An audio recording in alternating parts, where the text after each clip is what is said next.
Por si todo esto no fuera suficiente, el siglo XIX alumbró una desconocida faceta de la arquitectura, la más legítima hija de la Revolución Industrial, la que llamamos arquitectura del hierro. Así, lo que había comenzado siendo una simple solución auxiliar de la arquitectura, esto es, elementos de hierro forjado para asegurar o fijar los materiales tradicionales, se convirtió ahora en el material básico de la construcción. Europa y América conocieron a lo largo del siglo una creciente fiebre del hierro y del acero, al compás de la mejora y abaratamiento de los productos siderúrgicos, primero a base de hierro fundido y luego laminado, desplazando a la piedra, madera y ladrillo, con los que hasta entonces el hombre había construido sus edificios desde el más remoto de los tiempos.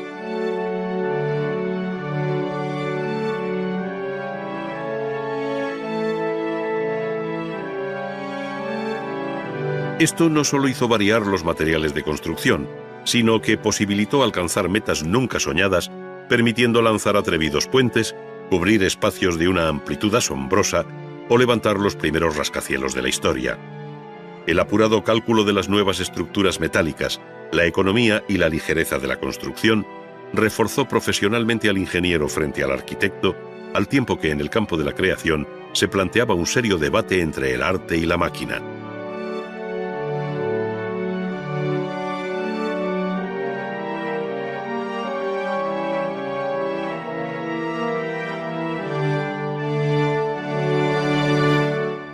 La figura más representativa, que resume bien este nuevo aspecto del arte de la construcción,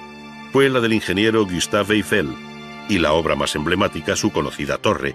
que desde París ha inmortalizado su nombre. La torre, que alcanza 300 metros de altura, fue en su día duramente criticada por un grupo de artistas e intelectuales, entre los que se encontraban Zola, Garnier, Maupassant, Gounod y Meissonier, para quienes la torre se asemejaba a una oscura chimenea de fábrica y representaba la deshonra de París. Pero Eiffel defendió su proyecto razonando que la forma de la torre derivaba del mero cálculo de la estructura para hacerla estable, ligera y fuerte frente al empuje de los vientos. Ahí radicaba la belleza y novedad de su concepción. Habiendo sucumbido hoy la mayor parte de aquellas construcciones en hierro, resulta difícil hacerse idea del impacto que produjeron en el siglo XIX, cuando el hierro era sinónimo de orgulloso progreso, tal y como se mostraba a la sociedad en las distintas exposiciones universales, desde la de Londres en 1851 hasta la de París en 1900. Sin embargo, fue la de 1889 la que dejó el testimonio más importante, con la referida Torre Eiffel y la desaparecida Galería de Máquinas de Dittert y Contamin. Notable fue también la Exposición Colombina de Chicago en 1892, pero su académica arquitectura distaba mucho de la modernidad de los edificios en altura que por entonces ofrecía la propia ciudad, orgullosa de su primer rascacielos, el destruido Home Insurance Building.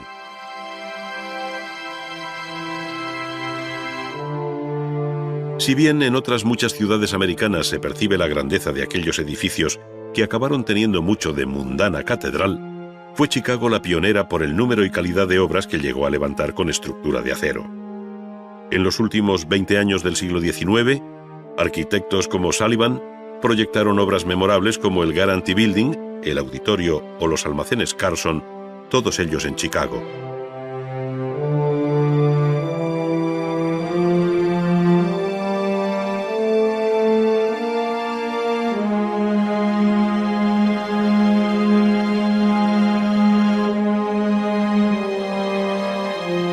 Sus luminosas y porosas fachadas dejan ver cómo el cambio material y estructural, esto es, la utilización del acero en el esqueleto del edificio,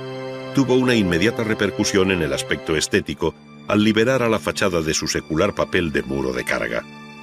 Esta nueva arquitectura ofrecía así imágenes de imponente modernidad, en contraste con el caduco debate que, sobre el historicismo, se mantuvo abierto en Europa desde los primeros años del siglo XIX.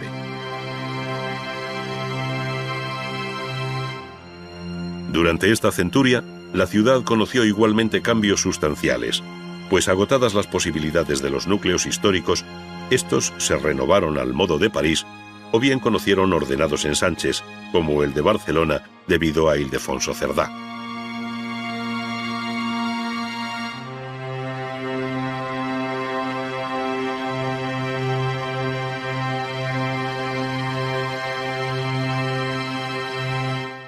En torno a 1900, se produjeron en el campo de la arquitectura una serie de movimientos, entre los que destaca el modernismo, conocido también bajo nombres como Art Nouveau, Modern Style o Jugendstil,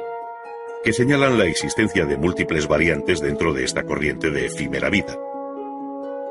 Su origen parte de la experiencia personal del arquitecto belga Victor Horta, quien en la última década del siglo XIX ya había sentado las bases de aquel cambio que coincidiría con el tránsito hacia el siglo XX. A él se vincula la obra de otros muchos arquitectos que, sin ser modernistas, como Gaudí, tantearon las posibilidades expresionistas de aquella nueva arquitectura